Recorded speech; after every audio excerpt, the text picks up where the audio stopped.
clouds and what have you. This is really the work of Titian, and will provide a kind of interesting introduction um, to his ideas in painting. So the Feast of the Gods and the San Zaccaria altarpiece give us a sense in these two pictures, a really clear sense of some emerging priorities in Venetian painting. Now, as I said already, the sense of a contrast with regard to the Florentine or Roman priorities as opposed to Venetian art is evident, I think, even in the work of Giovanni Bellini, who is a relatively conservative and again coming out of the 15th century, somebody schooled in the traditions of an almost a medieval approach to art, where we really begin to see a turning away from those Florentine modes of art is in the work of Giorgione and his successor Titian. And so we'll look at this first, the pastoral concert, or described in some places as the pastoral symphony. And there's still scholarly debate, although it tends to be resolved in favor of Titian, as to who is actually responsible for this work. But setting that aside for now, I think it's worth looking at the priorities of this particular painting as we are looking at a subject that is very, very difficult to nail down in terms of any narrative purpose, is entirely transported out into nature. There's only a hint, really, of the presence of civilization. There is the presence, a sort of strange juxtaposition, the presence of these two nude female figures with two clad male ones, which leads us to wonder exactly what's going on here. Their actions are by no means easy to determine. We see this individual here dressed in very fine clothes, strumming on a lute. This individual here much more simply dressed. We can see bare feet, perhaps being a shepherd. Again, the lack of attributes here in terms of clothing in the female nudes makes it difficult to understand really what purpose they serve.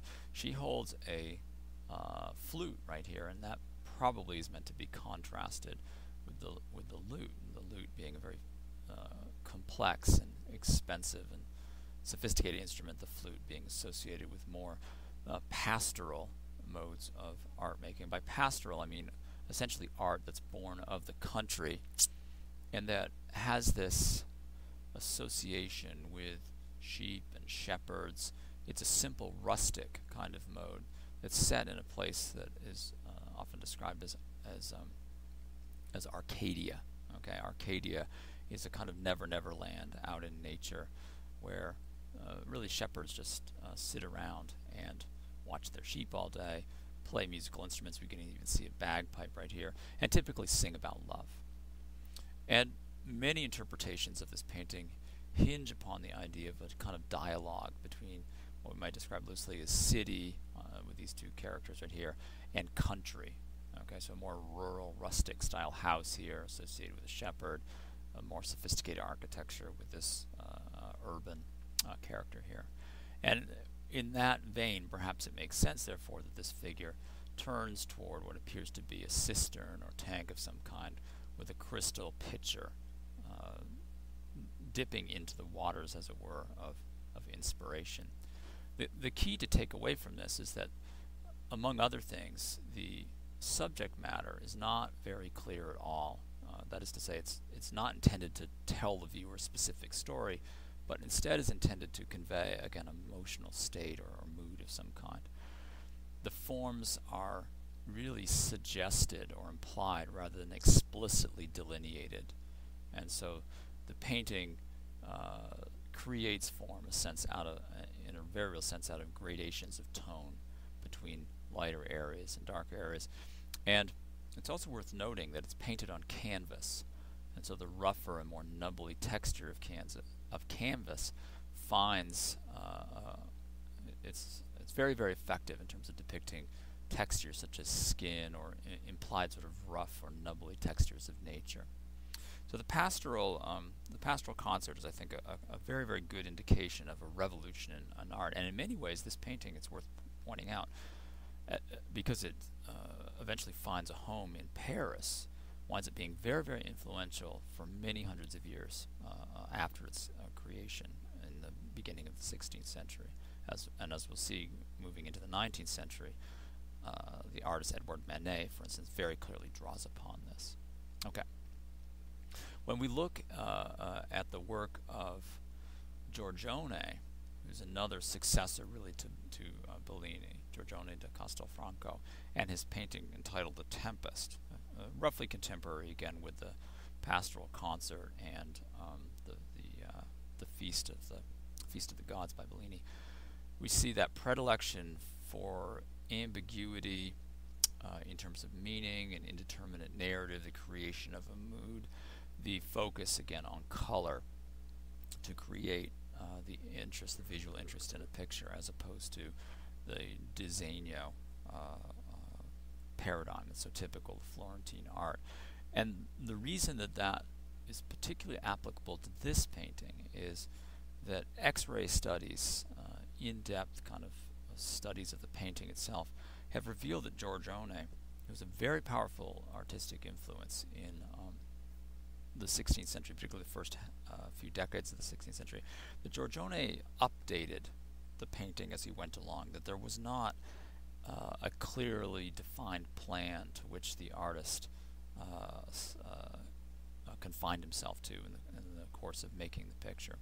So X-rays have shown, again, that some figures were added and others deleted, and the sense of the artist working it out as he went along is very, very strong. And in both the Pastoral Concert and in The Tempest, that sense of an improvised, ambiguous, emotionally driven picture finds a kind of summing up in the term poesia, P-O-E-S-I-A. That is to say, a work that is lyrical and poetical in nature, allusive. It seems to point to something else. It doesn't have a direct and clear narrative purpose in it.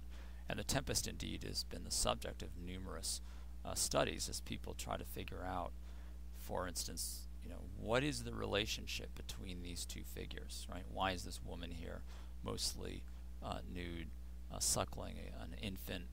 What's the significance of these broken columns right here? And of course, what is the significance of this lightning streak, the idea of painting a storm? It might be a reference to artists of the classical past that are described as being able to paint the impossible, like a lightning bolt, or does it have some other significance? So art historians have come up with all kinds of interpretations, historical, political, religious. The list literally goes on and on and on. The bibliography on this painting alone is really quite spectacular. So as we look at the two strands of Venetian painting coming out of the the early 16th century, the primary influences are going to be Giovanni Bellini and Giorgione. And I've already mentioned the young Titian, because that's the likely author for the Pastoral Concert. Let's look at that just one more time.